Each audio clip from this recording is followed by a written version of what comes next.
Target 8 is back on the case tonight after a Kent County guardian was charged criminally, accused of stealing from the people she's supposed to protect. The state attorney general's office says it's a crime that's on the rise as Michigan's population ages and more people need guardians. It's a problem we first exposed 4 years ago. And tonight, Target 8 investigator Susan Samples asks what the state has done to fix it. 56-year-old Kimberly St. Ange, behind bars in Kent County, charged with conducting a criminal enterprise, accused of stealing from at least 10 of her wards, people who could no longer manage their own affairs.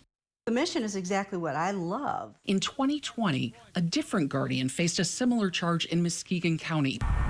And a visit from Target 8's Henry Erb, who also put the state's guardianship system under the microscope. And right now, anybody can become a guardian or conservator with control over a vulnerable person's life. That's it. There's no training required. There's no certification. There's nothing. That was Scott Teeter of the state AG's office in 2020. This is him today. Have you fixed that? Is the system better at protecting our vulnerable citizens?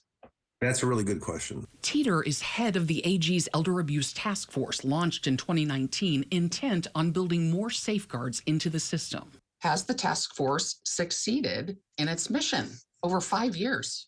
No, we're not done yet. We have presented legislation. I can't pass legislation. I can draft it.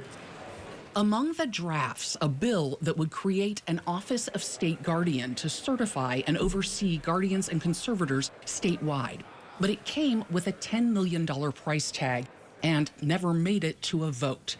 So the rules still vary from county to county, with probate court judges deciding who can become guardians and conservators. But you can take control over another human being's life and their property and not have anything regarding a certification or a licensure. That's insane. Teeter says the task force got pushback from the guardian industry, the state bar. It doesn't provide widespread protection. And probate judges like Kent County's David Murkowski, who testified about the proposals. It overregulates professional guardians, and the legislation, in essence, I think is going to reduce the number of available fiduciaries to serve as a guardian.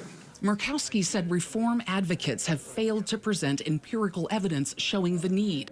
And statistics have shown families are responsible for most of the exploitation, not professional guardians, who are already tough to find. What will be the result if guardianship is more difficult to secure?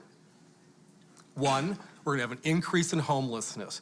2, we're going to have a flooding of missions and shelters. Teeter says the task force isn't giving up on its push for a state office. That system's broken. There has been some progress, including a new law that makes banks, credit unions, financial advisors, and securities brokers mandatory reporters if they become aware of financial exploitation. Teeter says the goal there is to figure out where the money is and how the state can be alerted if somebody tries to steal it.